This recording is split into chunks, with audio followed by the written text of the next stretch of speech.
Hey guys, Joe here. Now, some of you may not know this, but my grandfather used to work for Winchester Firearms. He was an inventory manager.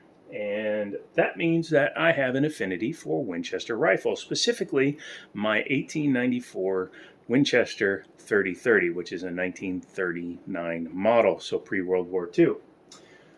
When you think about a 3030, be it a Henry, a Marlin, or whatever, etc., you probably typically think of a lever action. This one is a Buffalo Bill edition. Unfortunately, it's had some extensive water damage, and I'm still trying to get it apart in order to see whether or not it is savable in the receiver. I think it is, but that's not the point of today's video. The Buffalo Bill is a pretty cool example, has gold-plated features as well as an octagonal heavy barrel. This is the carbine length. I actually wouldn't mind owning this one. Make a good shooting buddy for my 1894 or 1939 model. But this one is your traditional Winchester lever action 1894. Well, one of our friends down at Liberty Arms is selling on most of his collection, so don't forget to get to Liberty Arms, Google them, Harrisonburg, Virginia, call him up, tell him what you're looking for, because he has a lot of vintage stuff, including what we're taking a look at today. Sorry, I'm taking the price tag off. And this one may actually have to come into my collection because, again, it's a 3030. However, it's a bit of a rare bird, at least to me. I've only seen it a couple of times, and I had to do some research before I really understood what it was. This is a Stevens Model 325-A 3030 bolt action magazine fed 3030.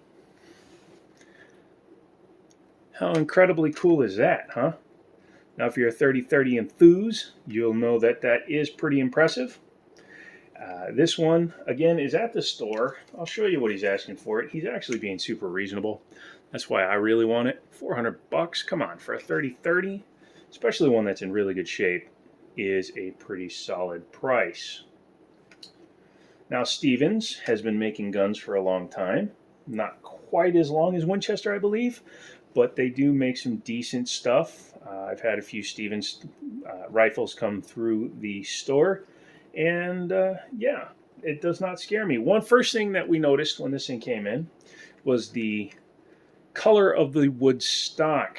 We thought that was maybe a rebodied gun. Somebody made a custom body for it or something, but actually, no. This is a factory body for the Stevens 3030. Gunbroker, a few other gun sites confirm that because they have quite a few different examples up for sale that are in this exact coloring. Sorry, I was looking at this. This is another benefit to this guy, is the fact that it has a cushioned buttstock, because a traditional 3030, whatever brand you happen to have, does not. That's so sad, all that corrosion. I can't get the screws out because they're all rusty. But the inside of the receiver is in good shape, so I'm thinking that the rust is just very minimally on the outside, but we'll have to see. Anyways, that's a different video.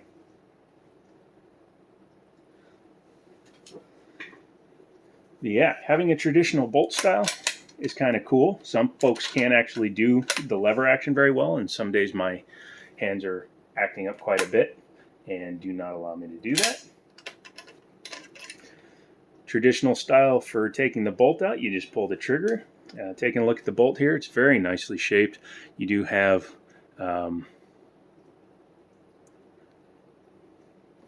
yeah, looks like a double extractor. That's kind of cool.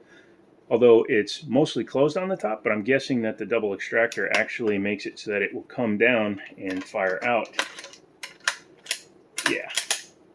Yeah, so it's both. When this one pulls it back too, and then it'll kick back here on the wall and shoot the shell out. I kind of like that. You can see the wear is there, but it's not super bad. The wear is there, Mr. Care Bear. Rotating bolt back here. So when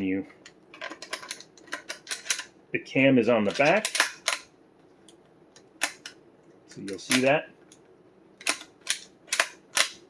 how this part rotates when it locks up.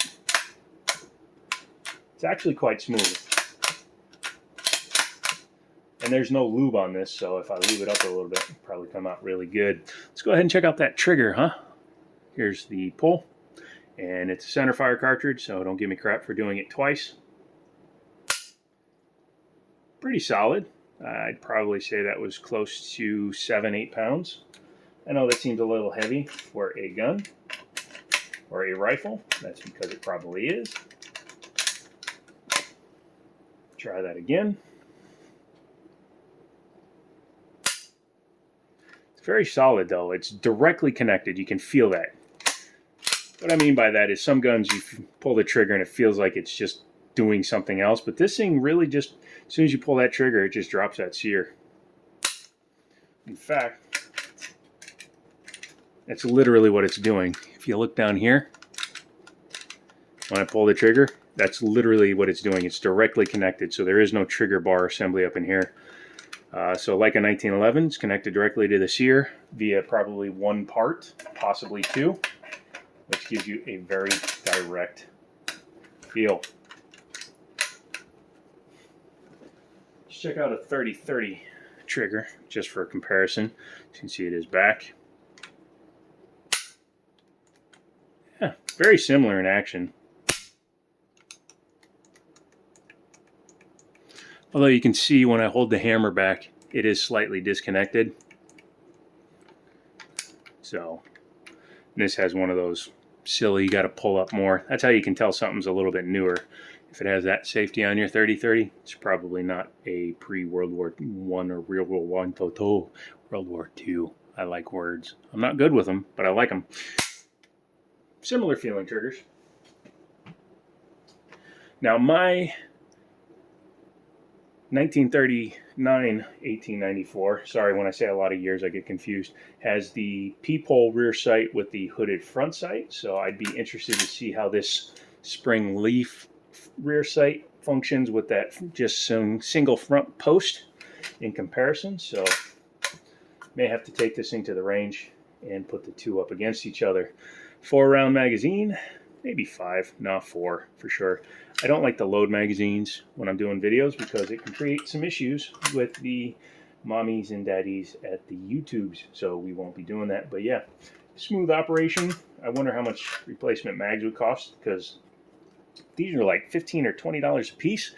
That would be awesome, because then you could have like 5 of them already loaded and ready to go. My 30-30, I believe, holds 6 or 7. So it is a dearth of ammunition capacity compared to my 30-30, but it would still be fun to have a box med fed 30-30 rifle. Do I like it? Yes. Will I buy it? More than likely, yes. Should you use Liberty Arms for your gun purchases? Yes, you should. Harrisonburg, Virginia. Check them out. Google them. Can't link them, but also you can use my Amazon affiliate links if you need parts or supplies. And you can leave me a comment, a thumbs up, all that good stuff, because you just enjoy coming along for the ride. You've seen I've been doing a lot more shorts and showing that I am capable of being a complete and utter idiot, and I will continue to do that as well. So come back for all of those. And as always, I'll talk to you later.